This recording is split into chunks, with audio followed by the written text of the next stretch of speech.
Hey folks, how's everybody doing today? So today I just want to address a simple question or a simple comment.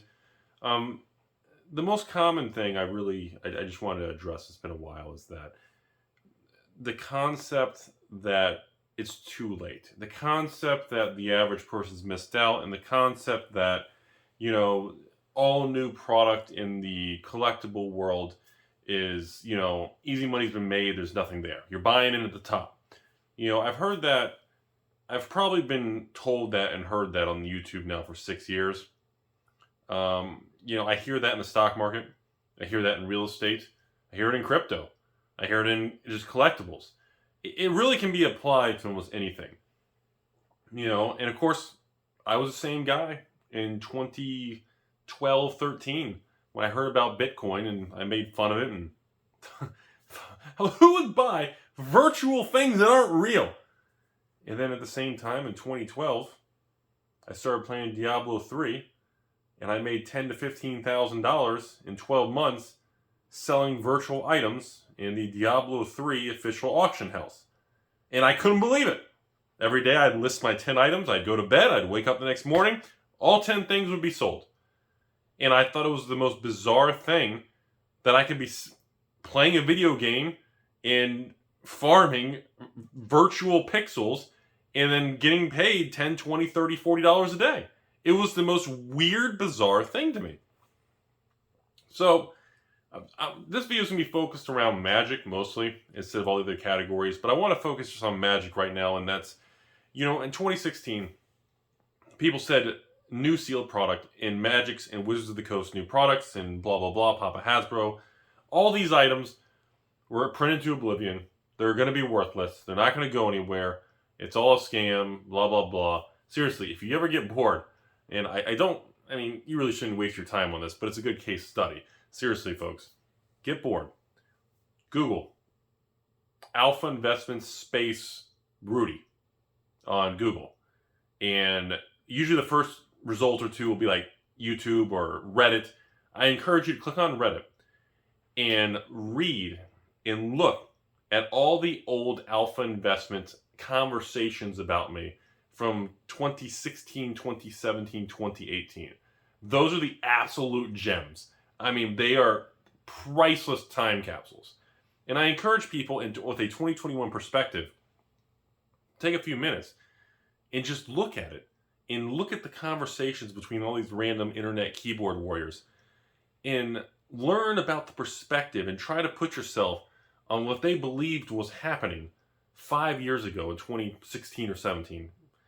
And think about where we are today. And think about the items they're discussing. And think about what's happened. And then, of course, fill in the blanks with what, time proves to be legitimate and proves to be fake or proves to be a scam. And let nature take its course. And the reason I'm bringing this up is that, as we march into 2022, the more things change, the more things stay the same. The only thing that's certain is uncertainty. Chuck Norris, trend is your friend around the bend until you get punched in the face. All these memes and jokes and one-liners and little idiosyncrasy, little lines. And it's funny because nothing's changed. And that's a funny thing to say after being on YouTube for 6 years and approaching 3,000 YouTube videos. And it's a really weird thing. The other day, I got bored for a minute. I know it's a weird thing for me to say. And I went on my own YouTube channel, and I clicked on the channel on YouTube, and I sorted by oldest videos. And I started clicking around some of the first 100 videos in this channel. And I was looking at the things I was talking about, kind of my more nervousness on camera, because I was concerned and trying to make sure I said the right thing. And there were no taco jokes and stepmom stuck in dryer jokes and floppy tacos and basements and tetherball's and 3.69% women. None of these memes, none of the Rudy Taco Empire pump and dump scan, none of this was invented yet. It wasn't applied to me yet. And I was looking at these old videos talking about Magic Origins, Eldritch Moon, Shadows of Innistrad, Kaldheim, talking about PSA 10 cards and buying land and dual lands. And that's a classic one. Like the 4th or 5th video on this channel, it was like, it's good to own land. And I was wearing a silly bow tie and a Quagmire Giggity shirt. You know, I'm talking about these PSA 10 revised dual lands I bought. And I was sharing them, and I paid on average about like $100 per revised PSA 10 dual land. And that was before I had expanded my huge position in raw revised dual lands. So I had acquired this huge brick of like 50 to 100 PSA 10 revised dual lands for around that 100. Some of the plateau PSA 10 was like, you know, $75. And like the Underground Sea PSA 10 would be like $180. Something like that. I was averaging like 1 to 110 a card. And I look at that now and I'm going, man, that's crazy. Like, it's so weird to watch myself and the pricing and the things, and talking about Eternal Masters and Khans of Tarkir just broke $105 a box. And, you know, and seeing everybody just, oh God, this guy's trying to unload his position. And 6 years later, here I am, never so, you know, with the same positions, if not 10x bigger and all these things. And I'm glad I never unloaded them. I'm glad I never pumped and then dumped my position. I'm glad I never did that, because it worked out incredible, you know? And it's just so weird to now come back to modern times, folks. And I'm here to just reinforce and tell you all, the younger generation, people just discovering my channel or YouTube or adult special videos with dryers and getting stuck. I'm here to tell the younger people that, you know, I know you feel the old cards and sealed boxes of out-of-print things are so high, you missed out, it's over with. And you haven't. You really haven't. I do feel, pretty firmly, that over the next 3 to 5 years, the very old stuff and the Alpha Beta ABU 4 Horsemen stuff, I do believe over the next 3 to 5 years, that door will firmly, in the window, will officially completely close. Where if you want PSA 10 alphas, or if you want Arabian Night sets, they will be transitioning to the museum level type of collectibles. I believe we are on path for that, but I believe it is not too late.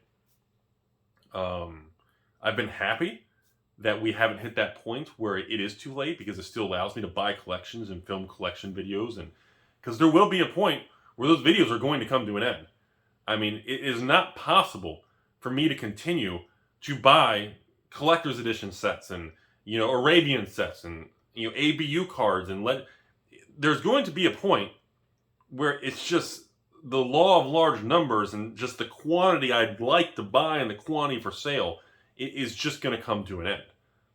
Even if I'm willing to pay the higher prices of 2 years from now, I've distinctively noticed that certain categories, especially when it comes to like alpha cards and like Arabian Night cards, the quantity of transactions and the quantity of contacts and the quantity of those items for sale is the lowest I've ever seen. And I know some of you, well, yeah, Rudy, you threw them all in the Timmy Vault and you're hosing everybody. Okay, maybe I did. Maybe I did.